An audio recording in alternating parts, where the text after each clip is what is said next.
नमस्कार। बिहार के बाद अब चुनाव आयोग पूरी तरीके से कमर कस चुका है और 13 राज्यों में सर लागू करने जा रहा है।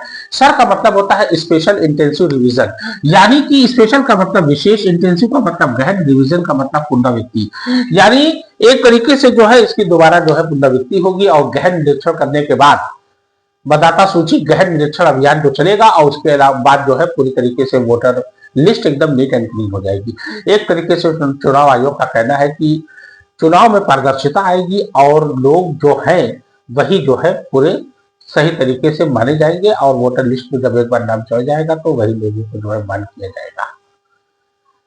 एसआईआर जो है लागू करने का सबसे बड़ा चुनाव आयोग का मकसद ये है कि चुनाव पारदर्शिता होनी चाहिए चुनाव में और voter list neat and clean का एक तरीके से लोकतंत्र में सफाई माना जा रहा है इसको, और ये बहुत बड़ी उपलब्धि मानी जा रही है चुनाव आयोग की। 2003 के बाद चुनाव आयोग ने इतना बड़ा अभियान कभी नहीं चलाया था। 2003 में इतना बड़ा अभियान चला था क्योंकि उस समय वोटर आईडी वगैरह नहीं बन गई थी। उसके बाद ये पहली बार ऐसा हो रहा है, लगभग 22 साल बाद ऐसा हो रहा है कि चुनाव आयोग जो है इतनी लंबी प्रक्रिया से होकर गुजर रहा है और गहन निरीक्षण कर रहा है।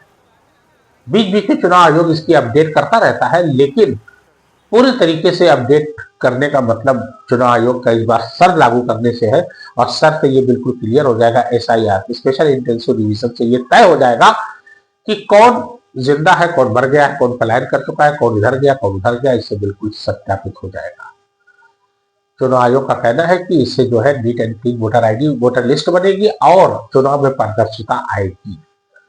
इसमें होता क्या है कि चुनाव आयोग जो है नए लोगों को जोड़ता है, पुराने लोग जो मर चुके हैं, पलायन कर चुके हैं, उनको हटा देता है और जिससे जो है वोटर लिस्ट जो है पूरी तरीके से नीट एंड क्लीन हो जाती है। विपक्ष ने इस पर जोर हंगामा किया है और पुरजोर जो है इसकी कोशिश की है रोकने की।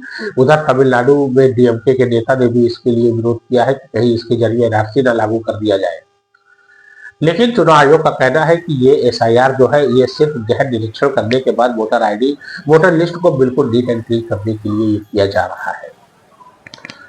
उधर सुप्रीम कोर्ट ने आधार कार्ड के अलावा 13 अन्य दस्तावेज भी मान्य किए हैं। यानी अगर आपके पास आधार कार्ड नहीं भी है तो 13 अन्य दस्तावेज आप दिखा के, जैसे पासपोर्ट वगैरह, ड्राइविंग लाइसेंस वगैरह, कोई भी आईडी दिखा के आप एसआईआर जो है फॉर्म भर सकते हैं और उसको जो है उसके जरिए अपने वोटर आईडी में अपना नाम जुड़वा सकते हैं।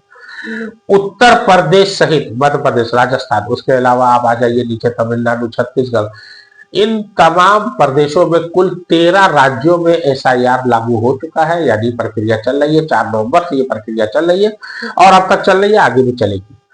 इससे पहले बिहार में एसआईआर लागू हुआ था जिसमें विपक्ष ने बड़ा जोरदार हंगामा किया था और बिहार में इलेक्शन हो चुका है 2 चरण में। 11 नवंबर आज आखिरी डेट थी, आज भी इलेक्शन हो गया और अब 14 तारीख को बिहार का रिजल्ट आएगा। इससे यह तय हो जाएगा कि बिहार का अगला मुख्यमंत्री कौन। हालांकि उस समय सर को लेकर बहुत बड़ा हंगामा हुआ था बिहार में और इसका पुरजोर विरोध हुआ था विपक्ष द्वारा, लेकिन चुनाव आयोग पूरी तरीके से कमर कस चुका था। उसने कहा था कि वोटर लिस्ट की सफाई करना बहुत जरूरी है और ये एक लोकतंत्र की सफाई मानी जाएगी और चुनाव आयोग की बहुत बड़ी उपलब्धि और जीत मानी जाएगी। इसके जरिए जो है मतदाता सूची गहन निरीक्षण करने के पश्चात जो नए लोग होंगे वो जुटेंगे और जो पुराने लोग जो मर चुके हैं, अप्लाई कर चुके हैं, जो इधर उधर चले गए हैं, उनका वोटर लिस्ट से नाम हट जाएगा।